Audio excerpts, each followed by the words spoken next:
Seja muito bem-vindo a mais um vídeo. Se você ainda não me conhece, eu me chamo Nicolas Gerardi e nesse vídeo aqui eu vou estar falando um pouco sobre o Bitcoin, por que ele é importante para a sua vida e também para testar o novo setup que eu estou montando aqui, com a câmera e também com o microfone, né?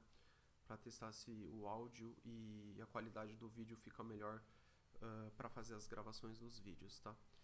Então, basicamente explicando um pouco sobre a importância do Bitcoin, basicamente ele é o dinheiro mais sonante que existe atualmente no planeta Terra inteiro, não só como ativo, mas principalmente como dinheiro. Quando você olha ele com as características do que um dinheiro sonante teria. Dinheiro sonante seria basicamente um dinheiro que se respeita certas propriedades de um dinheiro. Então, fungibilidade, que é basicamente cada unidade daquele dinheiro é literalmente idêntica às outras unidades, o que o Bitcoin respeita isso, graças à blockchain, né, e a prova de trabalho dele, e outras características também. Então, divisibilidade. Se você pegar para comparar o Bitcoin com o ouro, o Bitcoin acaba sendo muito mais divisível do que o ouro. Você consegue dividir ele em mais de 2 quadrilhões de satoshis, que é a menor parte do Bitcoin, né? Você consegue dividir ele em muitas frações ao mesmo tempo, né? Já o ouro é muito mais difícil. Você basicamente tem que raspar, fazer raspagens de ouro. É difícil. Outra característica importante para você considerar, a se considerar, é a portabilidade. Então, o Bitcoin está basicamente na blockchain, na internet. Não entrando no conceito de se a internet cair no mundo, tá? Não é assunto para esse vídeo. Mas você consegue transportar o Bitcoin de uma forma muito mais simples do que o ouro. Se você quer levar uma barra de 1 quilo, que já é muito, são mais de 600 mil reais basicamente, é muito difícil de você transportar isso. Você precisa de uma logística forte, você precisa de uma segurança para proteger esse ativo, né, que é basicamente um patrimônio para muitas pessoas. Já com o Bitcoin, não, você pode basicamente lembrar das chaves privadas na sua cabeça e viajar para outro país. E daí uma carteira, um aplicativo, enfim, qualquer coisa, você consegue ter acesso ao seu saldo, ao seu patrimônio em Bitcoin, só lembrando das chaves na sua cabeça. Inclusive, um exemplo muito bom disso foi que muitas pessoas acabaram fugindo da guerra da Ucrânia com a Rússia. Eles fugiram para outros países com o patrimônio inteiro na cabeça. Eles tinham memorizado as chaves privadas da carteira de Bitcoin deles, fugiram para outro país e com o patrimônio totalmente na cabeça, sem ninguém sequer suspeitar de qualquer coisa. E outra propriedade muito forte, eu diria que talvez seja mais forte e que dá mais não só segurança, mas também como autoridade para o Bitcoin, é que ele é basicamente inconfiscável. Ele pode ser o primeiro ativo na história da humanidade a ser realmente inconfiscável. Então, se você não quer ser roubado, se você não quer dar dinheiro para o seu filho, não quer deixar herança, não quer dar até para o seu parceiro, você não precisa. Você pode levar para para seu caixão, basicamente. Porque é basicamente impossível qualquer pessoa decifrar a força bruta, as chaves privadas da sua carteira, tá? A probabilidade de você acertar uma carteira que tem um saldo de Bitcoin razoável, um patrimônio alto, na força bruta e você acertar as 12 ou 24 palavras, é basicamente menor do que é basicamente em um número de átomos no universo, por causa do SHA-256, né, do hash. Então é muito difícil, não tem como, é algo que você realmente não precisa se preocupar se você tiver um setup bem montado. Você não precisa se preocupar em ser roubado pelo governo, por quem está perto de você, enfim. Mas obviamente, se você for se preocupar tanto com as pessoas que estão em volta de você te roubarem, acho que o Bitcoin vai ser um dos menores do seu problema. Você precisa rever muito bem o seu círculo social, né, a sua família, tá?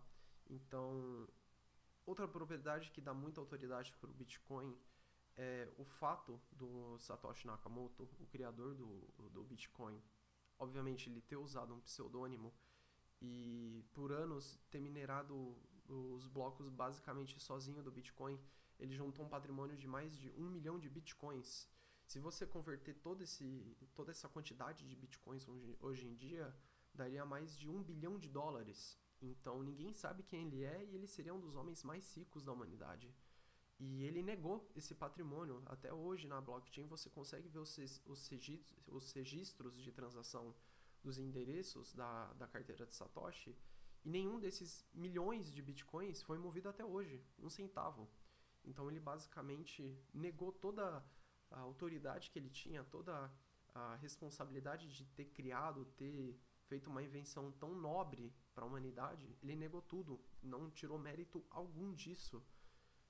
E você pensar que renegar basicamente tudo isso, toda a honra, todo o mérito do projeto, dessa criação, dessa invenção, é algo muito nobre. Não é qualquer um que faria isso. Mesmo que nós não sabemos quem seja Satoshi Nakamoto. Muitos dizem que pode ser um grupo, que não necessariamente pode ter sido só uma pessoa. Alguns já mais conspiracionistas diriam que pode ter sido a CIA, o FBI, ou até mesmo a Rússia, para controlar a transação de outras moedas, né? Fazer uma moeda forte contra o dólar. Mas enfim, o objetivo desse vídeo aqui não é comentar dessas teorias da conspiração, tá? Mas se você gostar, deixa aí no comentário para eu saber se você gosta, que eu posso trazendo mais um vídeo sobre isso, tá? Então, basicamente, o Bitcoin ele acaba sendo uma alternativa muito forte para a autoridade do Estado, que está cada vez mais autoritária. Ele acaba sendo uma alternativa para a sua própria liberdade. Mesmo que você guarde poucos, faça uma poupança pequena, cada dinheiro, cada satoshi que você guardar, cada fração que você investir, vamos dizer assim, daqui 10, 15 anos pode valer uma fortuna, basicamente. E pode estar trazendo muita prosperidade para sua família, se você pensar no longo prazo. Obviamente isso vai depender da sua preferência temporal. Como eu já falei em alguns vídeos, basicamente o tanto que você consegue abdicar de agora no presente, você está pensando obviamente no futuro, você ter mais prazeres ou prazeres melhores. Isso é a questão de você abdicar de certos prazeres agora, não gastar tanto, ter uma mentalidade mais poupadora do que gastadora. E com Bitcoin isso volta à tona. Por quê? Desde 1971, com a quebra do acordo de Bretton Woods, que era basicamente quando o dólar americano era lastreado em onças de ouro, né? Eu não vou dizer o fato ao certo agora, que eu não lembro, mas se eu não me engano, basicamente $20 eram equivalentes a mais ou menos uma onça Troy, que se eu não me engano é 33 gramas e alguma coisa. Então basicamente o Fed, o Federal Reserve, ele não conseguia imprimir dólares a rodo, que é basicamente a causa da inflação. Porque quando você aumenta a base monetária, você injeta mais notas de dólares, mais dólares na economia, isso vai aumentando a inflação, tá? Então, outro ponto importante a ser discutido, a inflação não é o aumento dos preços. O aumento dos preços é a consequência da inflação. A inflação acontece porque você injeta mais dinheiro na economia e daí passa aos ativos serem inflacionados. Isso tem origem no efeito Cantillon. O que é o efeito Cantillon? Explicando de forma básica. É quando os amigos do rei, quem está mais perto do Estado, da impressora do dinheiro, recebe esse dinheiro primeiro, esse dinheiro novo, sem ter sido transacionado na economia primeiro, e com isso, com mais dinheiro, eles conseguem comprar os mesmos ativos sem estarem inflacionados antes. Então, quando o dinheiro passa a entrar na economia, passa a entrar nas camadas mais baixas da sociedade, os ativos começam a ser inflacionados por lei da oferta e demanda, basicamente. O mercado vai se autorregulando e esse dinheiro que entrou mais na economia passa a inflacionar esses ativos. Isso é o aumento da base monetária. Isso é inflação. E pensando num caso de que Bitcoin não existe, qualquer investimento, seja um CDB, renda fixa, renda variável, mesmo se você tiver a melhor das carteiras de investimento da Bolsa de Valores americana, brasileira, Bovespa, se, talvez você tenha uma porcentagem positiva de lucro de 12, 14%. E olhe lá, né? Porque é muito difícil você ter uma carteira de investimentos que chegue a esse patamar. Sendo que a inflação real chega a quase 20% ao ano. A inflação real não é o IPCA, não é esse índice de preços, porque basicamente o IPCA é como se o Estado ele pegasse uma cesta com alguns índices, então moradia, roupa, vestimenta, comida, alimentação, eles escolhem alguns atributos e eles colocam isso no IPCA, quanto aumentou, quanto abaixou, e eles fazem um índice meio suspeito, porque você não consegue saber quais parâmetros que eles usam, tá?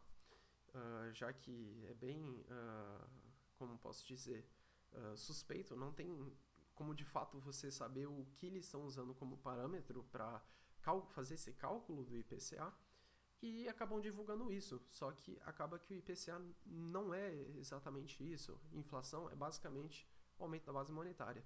E quando você entende isso de fato, você entende que qualquer investimento que você fazer não vai te trazer uma porcentagem de lucro líquido daqui 1 ano, 2 anos, o seu poder de compra só vai diminuindo com o tempo, porque você acaba sendo diluído, né? O seu salário não acompanha os aumentos dos preços, os seus investimentos também não acompanham, então você entende que qualquer investimento que você fazer, você vai estar perdendo poder de compra no futuro. E com Bitcoin isso muda, porque quando você entende que quanto mais você guarda, daqui 1 ano, você pode estar positivo de 20, 30, 40%, que é o quanto o Bitcoin pode variar num ano, você passa a baixar sua preferência temporal. Então você para de gastar tanto e guardar mais em Bitcoin. E esse é o poder dele. Ele muda a jogada. Você passa a ter uma condição de vida melhor pensando daqui 5, 10 anos. E não só isso, que é um atributo muito importante do Bitcoin, mas você não é roubado. Ele é inconfiscável, não tem como ninguém tomar de você. Você fazendo um setup offline com Tails Electron, não tem como. É inconfiscável, não tem como ninguém adivinhar a força bruta, as suas chaves privadas. Só se você quiser, tá? Além de outros pontos importantes do Bitcoin. Mas finalizando, para não ficar muito longo o vídeo, é basicamente isso, contando de forma rápida por que o Bitcoin é importante para a sua vida. Obviamente ainda tem muitos outros pontos do Bitcoin que eu posso estar falando aqui. E se você acha interessante falar de algum tema, de teorias da conspiração, fazer algo mais completo sobre Bitcoin, algum tema específico, como fazer um setup offline de Bitcoin para se proteger, deixa aqui nos comentários. Também no Ask Arata também serve se você quiser mandar uma pergunta. O mínimo para fazer uma pergunta lá é de 21 satoshis. Você vai mandar os 21 satoshis e manda qualquer pergunta. Além de você estar apoiando aqui o canal, você também pode estar mandando alguma sugestão de vídeo, tá bem? Então, muito obrigado. Espero que você tenha gostado. Deixa o like aqui, se inscreve no canal também e te vejo no próximo vídeo.